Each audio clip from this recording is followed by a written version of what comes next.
اعوذ باللہ من الشیطان الرجیم بسم اللہ الرحمن الرحیم ان الذین کفروا لن تغنی عنہم اموالہم ولا اولادہم من اللہ شیئا واولئک هم وقود النار۔ بے شک وہ جو کافر ہوئے ان کے مال اور ان کی اولاد اللہ سے انہیں کچھ نہ بچا سکے گی۔ وَأُولَئِكَ هُمْ وَقُودُ النَّارِ، اور وہی دوزخ کے ایندھن ہیں۔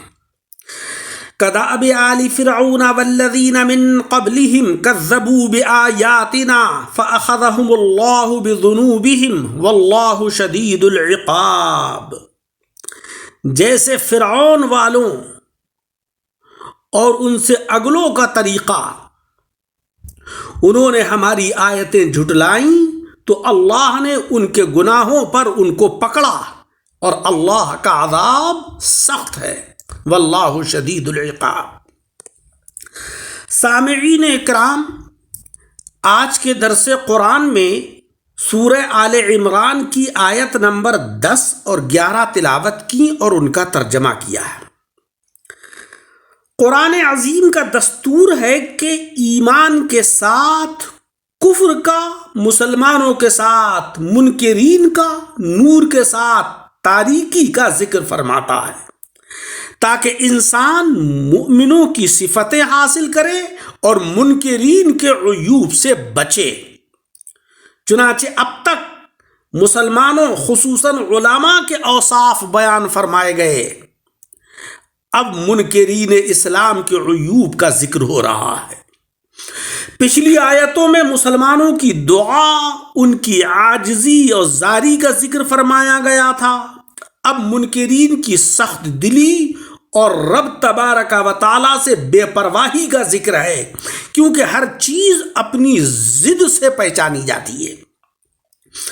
پچھلی آیتوں میں بتایا گیا تھا کہ مسلمانوں کو اپنی اولاد اور مال، تو کیا خود اپنے پر بھی اعتماد نہیں کہ وہ نیکیاں کرتے ہیں اور ڈرتے ہیں اور رب تبارک و تعالیٰ سے دعائے استقامت مانگتے ہیں؟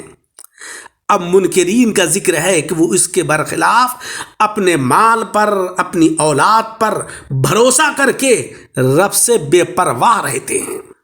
مسلمانوں کا وہ خوف ہی ان کی مقبولیت کا ذریعہ ہے، اور منکرین کی یہ بے خوفی ان کی مردودیت کا سبب ہے۔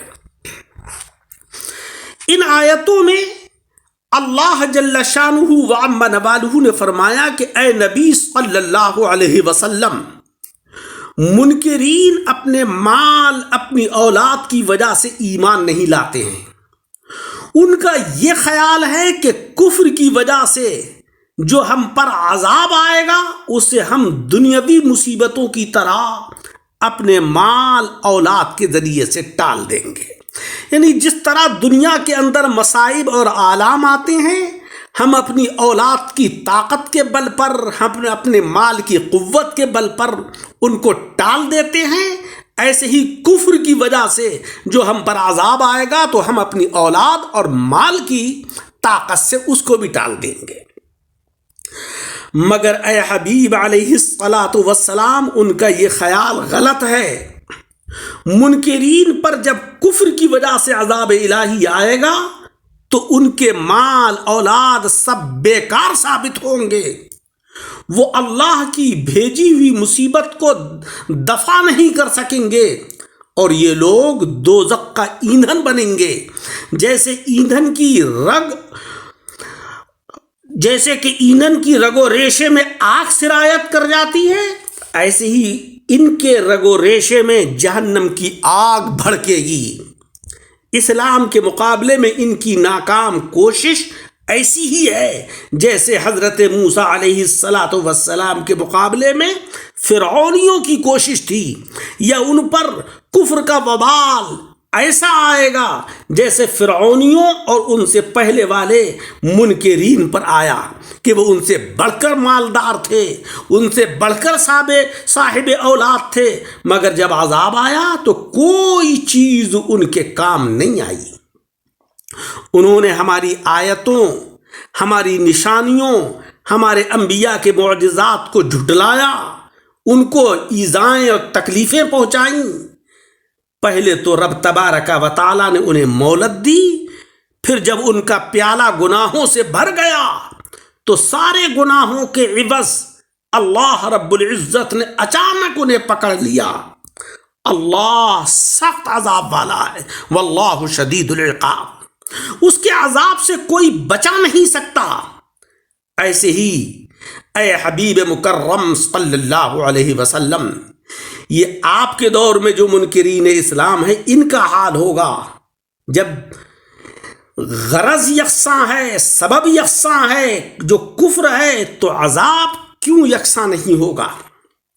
یہ بات یاد رہے کہ اللہ رب العزت کی پکڑ جلد نہیں ہوتی ہے، بہت مہلت ملتی ہے، بہت ڈھیل ملتی ہے کہ شاید بندہ سمجھ جائے، شاید راہ راست پر آ جائے، شاید صراط مستقیم کو اختیار کر لے، مگر جب بندہ اللہ کے حکم سے ناجائز فائدہ اٹھاتا ہے تب پکڑا جاتا ہے۔ فرعون خدائی کا دعویٰ کرتا رہا، بچے ذبح کرتا رہا بنی اسرائیل کے، مگر اس کے سر میں درد بھی نہیں ہوا۔ لیکن جب پیالہ بھر گیا تو پھر اللہ رب العزت کی پکڑ آئی اور وہ گرفتار ہوا۔ ایسے ہی عرب کے منکرین اسلام اللہ کی ڈھیل سے دھوکہ نہ کھائیں، بلکہ جلد سنبھل جائیں، جلد راہ راست پر آ جائیں، ورنہ مارے جائیں گے۔ اللہ کی چکی دیر میں پیستی ہے مگر بہت باریک پیستی ہے۔ میرے عزیزوں، اللہ تبارک و تعالیٰ نے ان دونوں آیتوں کو قرآن عظیم میں بیان فرما کر ہمیں یہ نصیحت دی ہے کہ ہم اللہ کے احکام سے منہ نہ پھیریں، ہم اترائیں نہیں۔ اللہ کی پکڑ اگر نہیں آ رہی ہے تو ہم مولا کی ذات کو اور اس کے رسول کی ذات گرامی کو بھول نہ جائیں۔